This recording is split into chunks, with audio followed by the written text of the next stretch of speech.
Bette Midler selling her soul for rock and roll in The Rose, one of 5 new movies we'll be reviewing this week on Sneak Previews.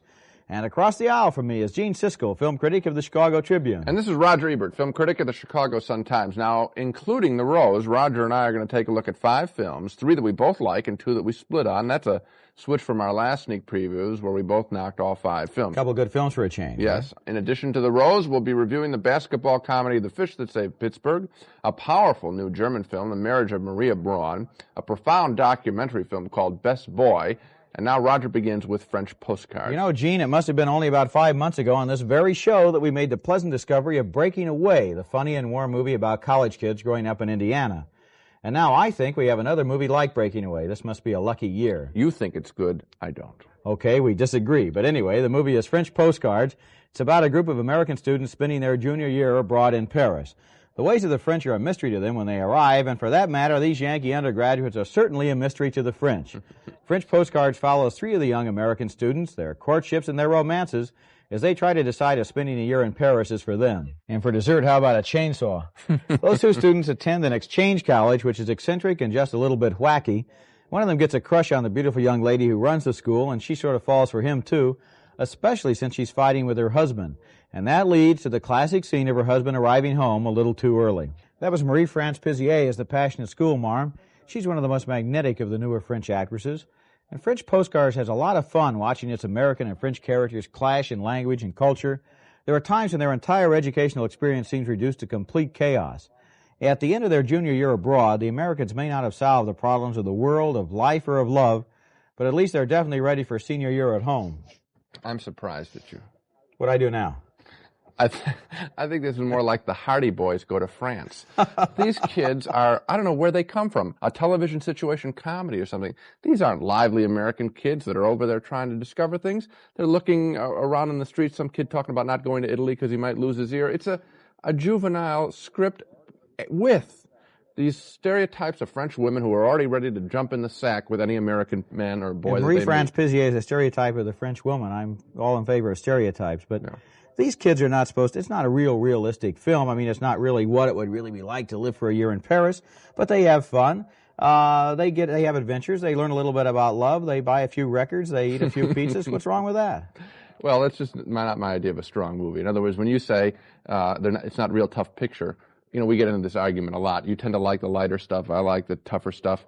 I always feel it'd be so much better if it were kids like the kids we see on the street or no. You know, that's all I'm asking for. A little tougher, more real picture. I think you have to look at where this movie came from. It was written and directed by the same couple who wrote American Graffiti, and I think they're more or less in the same ballpark. They're showing these kids in terms of middle-class values. And it's not really a nitty-gritty film. And that film was set in 1962, and this is now 1979 with real French backgrounds. I think it falls down in between. Big disagreement. Okay, so I'm really in favor of this film, though, and Gene. I'm not. Okay, fine. Our next film, I think, has the year's most intriguing title. Maybe we'll agree on that. It's The Fish That Saved Pittsburgh. It sounds like a disaster film about a friendly shark, but actually it's a comedy about a losing basketball team that turns into a winner after it hires 3 players, all born under the same astrological sign of Pisces, the fish. One of the players is an amateur preacher, Harlem Globetrotter star Meadowlark Lemon, who would rather slam dunk than baptize, and his gospel choir is none other than the terrific recording group, The Spinners. Get him to the court on time. The Fish That Saved Pittsburgh isn't Citizen Kane. It doesn't try to be, of course. It's just a lot of great fun, good music, exciting basketball, with Philadelphia star forward Julius Erving, Dr. J, in the lead role as the Pittsburgh team's star player. This is sort of a basketball Rocky. It's almost as much fun. I don't think it's a basketball Rocky. I think it's more of a basketball disco movie like Car Wash. I like Car Wash, so that's okay for me, I like Car Wash, too, with its wall-to-wall music. But this time it seems as if the music is wall-to-wall, but nothing else is. They don't seem to have enough dialogue or action. They're just always throwing in another song. Action. Great basketball. I go to a lot of rotten basketball games in Chicago. Unfortunately, we have a lousy team, as you know. Yeah? This was very exciting, watching Julius Erving slam dunk in a montage sequence at the end of the picture. The audience, I saw the film, went crazy. Well, the basketball footage was okay. In fact, I don't want people to get the wrong impression. This is a pleasant movie to sit through, and I enjoyed it. I didn't think it was that great. Okay, that's all I'm saying. It's a pleasant, enjoyable way. You won't get burned if you go see it. One more objection, though, and that's Jonathan Winters. He's a very good comedian. Here he plays a dual role. He's really not disciplined. He just comes in every 15 minutes and does his shtick. He had a minor role in the picture. Maybe that's the point to be made. It's a nice film. Maybe that's why he came in every 15 minutes. Go on, we got something much better Okay, now. fine, good. The West German movie director Rainer Werner Fassbinder isn't well known to most moviegoers yet, but in film circles he's been a creative phenomenon for the last 10 years. In more than 35 films, he's examined the German state of mind in the years after the war. His characters are usually very practically obsessed with the things that are nearest to them, like age, money, jobs, aging, and death. And those are the subjects of Fassbinder's first real box office success, The Marriage of Maria Braun. Hanna Schigula plays the heroine, a young woman who marries a soldier in the closing days of World War II, and then, after her husband disappears, barters and prostitutes her way up from utter destitution to become a sophisticated and even ruthless businesswoman. You can tell by the look in her eye there she's a real survivor. Maria Braun has to move carefully in the cutthroat world of German businessmen. She uses her knowledge of men and her own sexuality to move to the top of a big textile corporation. The Marriage of Maria Braun uses its central character to reflect the story of many Europeans in the decade after World War II, and Hanna Schigula's performance as Maria is one of the year's most interesting. I know everyone's saying that they like her performance so much. I can think of a number of actresses, I think, who could have played the role. What I'm impressed with here is the totality of the picture. You know, there are lots of movies where there's one great performance or a great gimmick or a very topical story. They got the right issue at the right time. Here's a film where the whole world has been recreated. Germany right after the war, with people scurrying around trying to survive, get to the top, other people just trying to live if they can. Right, yeah. And he's got the whole world there. I'm always amazed when a film up on the screen can create a whole world where I feel like I've been right there. And what's neat about this is that he creates two worlds in a way. One world is the realistic world of that period after World War II. The other world is the Fassbinder world, because he likes to put a little edge on things. People are just a little bit mannered. You could see that in the scene that we just saw. The decor is just a little bit too much. The colors are just a little bit off, just so you can't really put your finger on it, but there's sort of an attitude toward it. So he does that, and he also does the other thing, too. It's reality heightened and made dramatic. Right. When I saw this picture, I thought, you know, there have been a lot of people who lived right after World War II in Germany and other countries who are going to say, you know, I knew characters like that. And that's how they got to the top. You know, they say there's a line about every great fortune is built on a crime. Well, this woman's fortune that she builds is built on a crime. And you get the feeling here that we're seeing a real story that could have happened, a great saga, a very entertaining picture. I know very it's in good film, yes. It's in German, and some people have a great avoidance of subtitle pictures. This one is easy to understand and very enjoyable. I agree. Our next film, The Rose, tells an old show business story. The woman singer who is comfortable only when she's performing and is suicidal when she's not. The Rose is set in the world of rock music in the late 60s, and that's why it bears a great similarity to the sad story of Janis Joplin, the rock singer who died of a heroin overdose in 1971 at age 27. Bette Midler makes her film debut in the role of a rock singer whose nickname is The Rose. Midler's character displays the need to be liked that so many performers share. In this scene, she belts out an old rhythm and blues classic while her entourage looks on. Now, that character Bette Midler is playing is a very popular performer, but she thinks of herself as ugly, and she's desperate for the attentions of a man, any man, including a chauffeur that she decides to pick up one night and take back to her hotel room. Good acting there, a very needful performance, a good portrait of a woman who wants it all. Bette Midler is just as effective in this film as Diana Ross was in her film debut, and Lady Sings the Blues a few years ago, and it's not easy singing and acting in the same film for the first time for a singer, not an actress. The bottom line on The Rose is that Midler's great, the movie is so-so, and together that adds up to a marginal recommendation to go see it. It's an old show business story, sure, but Bette Midler really makes it sing.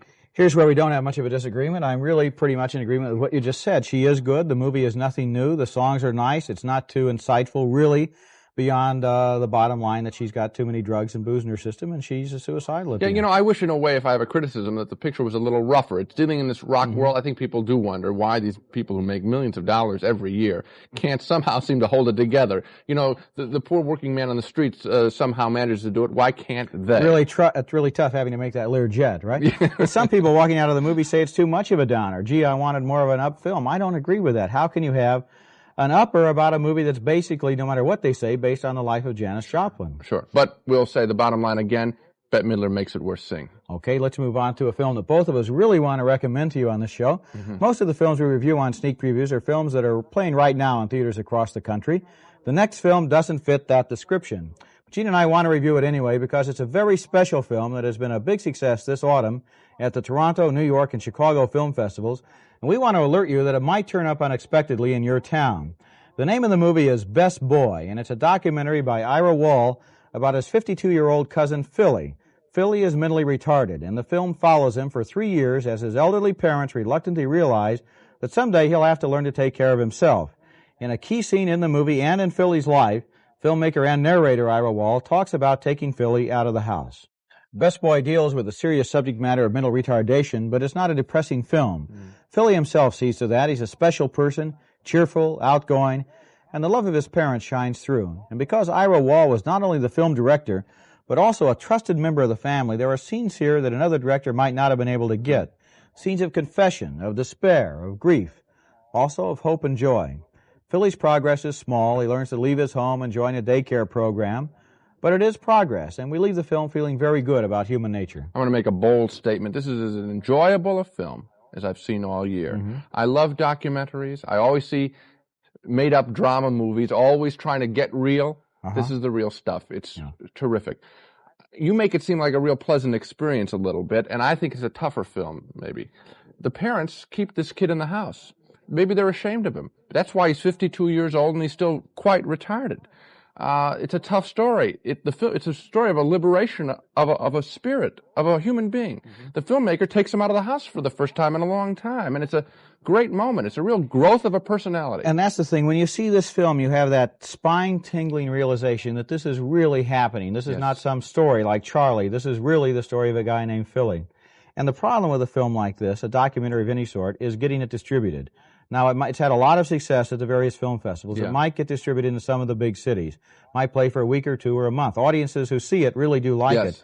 But then who knows what the future of the film will be. So that's basically why we wanted to show it on this program. Yeah, films like this never get distributed like a James Bond film, 600 theaters all at once on the same weekend with big ads all over on television.